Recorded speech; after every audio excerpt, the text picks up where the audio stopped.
నమస్తే అండి. నమస్తే అండి. సార్ గతంలో జగన్ గారు ఉన్నప్పుడు ఎలా ఉంది? ఇప్పుడు కూటమి ప్రభుత్వం వచ్చిన తర్వాత ప్రజలకు ఎలాంటి మంచి జరిగిందంట? ఈ విషయం మీరు సామాన్య ప్రజానికానికి అడిగొచ్చారు ఒకసారి. ఆ? వాళ్ళని అడగండి. మేము రాజకీయ నాయకులం కదా, మేము వాళ్ళని సామాన్య ప్రజానికాన్ని అడిగితే ఎవరైనా చెప్తారు.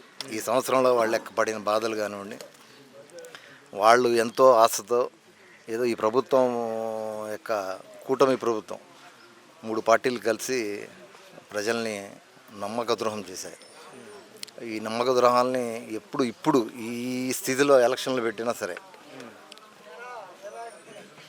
175కి 175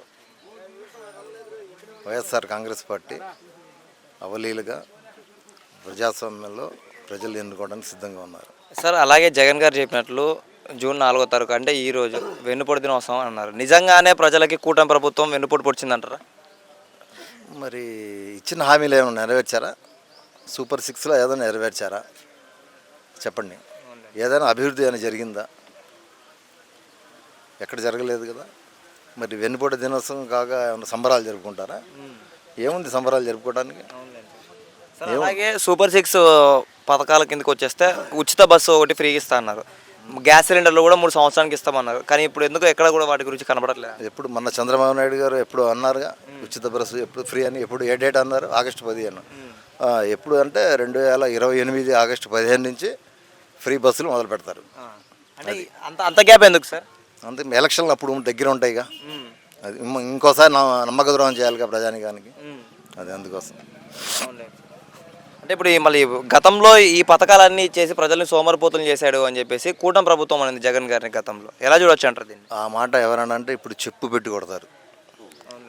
సోమరిపోతులు చేశారు అనే వాళ్ళని ఏమన్నా అంటే ఇప్పుడు తెలుగుదేశం పార్టీ కానీ జనసేన కానీ సరే, బీజేపీ 0 అనుకోండి, జీరో పార్టీ. ఆ పార్టీ క్యాడర్ లేదు, ఏం లేదు.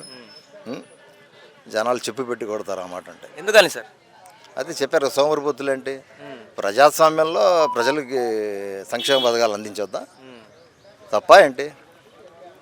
రాష్ట్రాన్ని మొత్తం అప్పుల పాలు చేయకుండా చేశారు జగన్ గారు అని చెప్పేసి కొన్ని వ్యాఖ్యలు చేశారు కూటమి ప్రభుత్వం. చంద్రబాబు జగన్ని విమర్శించడమే పని.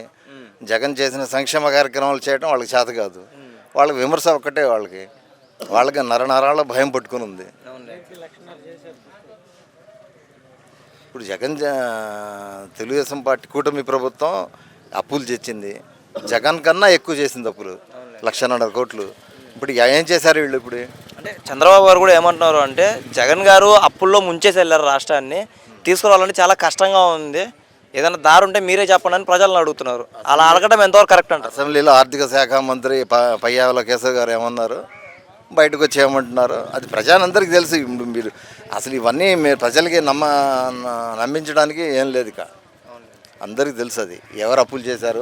తెచ్చిన అప్పుల్ని తీసుకొచ్చి లేని రాజధానిని అమరావతి పేరు చెప్పి కనీసం ఒక 4-5 రోజులు వర్షాలు పడితే ఇక దాన్ని పడవలు వేసుకుని వెళ్తున్నాయి. పుట్టీలు ఉంటారుగా, పుట్టీలు కృష్ణానదిలో పుట్టీలు తిరుగుతూ ఉంటాయిగా, ఆ నదిలో తిరిగే పుట్టీలను రాజధానిలో తీసుకొచ్చి తిప్పుతూ ఉంటారు. అమరావతి కూడా డెవలప్ చేస్తాం 3 సంవత్సరాలు అని చెప్పి చెప్పారు కదా సార్, దాని గురించి మీరేమంటారు? అమరావతి ఇక్కడ ఉన్న ప్రజానికం అందరం వాళ్ళకి మనవాళ్ళు మనవరాలు రావాలి. అమరావతి డెవలప్ కావాలంటే, అమరావతి ఆంధ్రప్రదేశ్ రాజధానికి పూర్తి స్థాయిలో అవ్వాలంటే ఇంకా 50 సంవత్సరాలైనా అది జరిగే పని కాదు. అది సార్ మళ్ళీ గతంలో జగన్మోహన్ రెడ్డి గారు 3 చోట్ల రాజధానులు పెట్టాలని చెప్పేసి చూశారు, కానీ దాన్ని ఎందుకు తిరస్కరించారంటారు చంద్రబాబు గారు? ప్రాంతాల అభివృద్ధి అంటే ఒకే చోట కేంద్రీకరిస్తారా ఏంటి? రాష్ట్రాన్ని మొత్తం డెవలప్ చేయవద్దా? రాష్ట్ర ఆర్థిక పరిస్థితిని బట్టి ఏదైతే ఎక్కువ సిటీ ఉంది, వైజాగ్ ఉంది, హార్బర్ సిటీ, దాన్ని వేస్ట్ చేసుకుని మీరు ఎక్కడైనా ప్రపంచంలో చూడండి, సముద్ర తీరం ఎక్కడ ఉందో అక్కడ ఆర్థిక రాజధాని నెంబర్ 1 స్థాయిలో ఉంటుంది. అది పరిపాలనా దక్షుడు మేధస్సు.